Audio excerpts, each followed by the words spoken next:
Belanda itu menjajah kita 350 tahun. Enggak.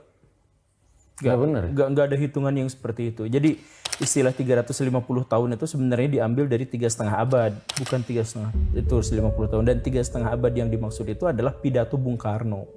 Jadi pada waktu itu Bung Karno menyemangati masyarakat Indonesia, rakyat Indonesia untuk segera bebas.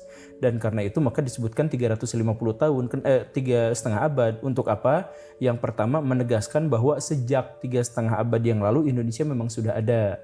Itu penegasan politis sebenarnya. Karena sebelumnya kan gak ada negara Indonesia tuh. Tapi dengan adanya kita dijajah 3,5 abad, artinya kita sudah ada 3,5 abad yang lalu. Jadi ini sebenarnya adalah mengambil romantisme untuk mengangkat perjuangan, mentalitas perjuangan bangsa Indonesia.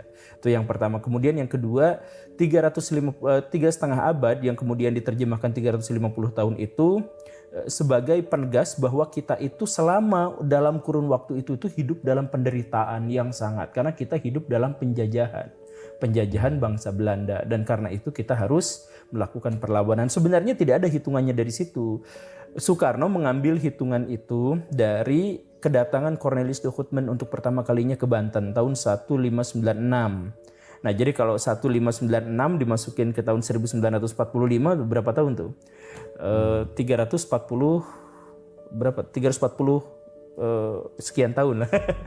Segitu ya. Segitulah. Dibuletin jadi 350 tahun karena 3,5 abad itu. Nah, tapi kan Cornelis de Houtman ketika dia pertama kali datang ke Banten, pertama tidak membawa ekspedisi militer. Dia hanya ingin berdagang. Walaupun si orang itu tuh emang petantang-petantang banget. Itu orangnya gak bener lah. Karakteristiknya emang sombong. Songongnya luar biasa.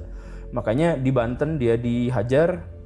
Terus dia kabur ke Belanda, nangis-nangis. Balik lagi ke Nusantara, tapi gak berani ke Banten. Datangnya ke Aceh.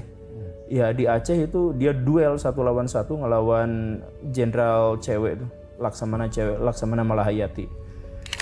Ya darahnya habis. Dipakai rencong. Dihabisi pada saat itu. Dihabisi pada waktu. Nah, itu kan sebenarnya jelas bukan penjajahan. Dia datang untuk berdagang, cuman songong. Nah, karena itu dia datang kemanapun dia ada di wilayah Nusantara, ya akhirnya di ini gitu. Jadi waktu ke Banten itu 200 orangan dari tentaranya itu langsung hilang gitu. Langsung nyawanya hilang gitu. Padahal dia cuma bawa 250, 200 diantaranya hilang gitu.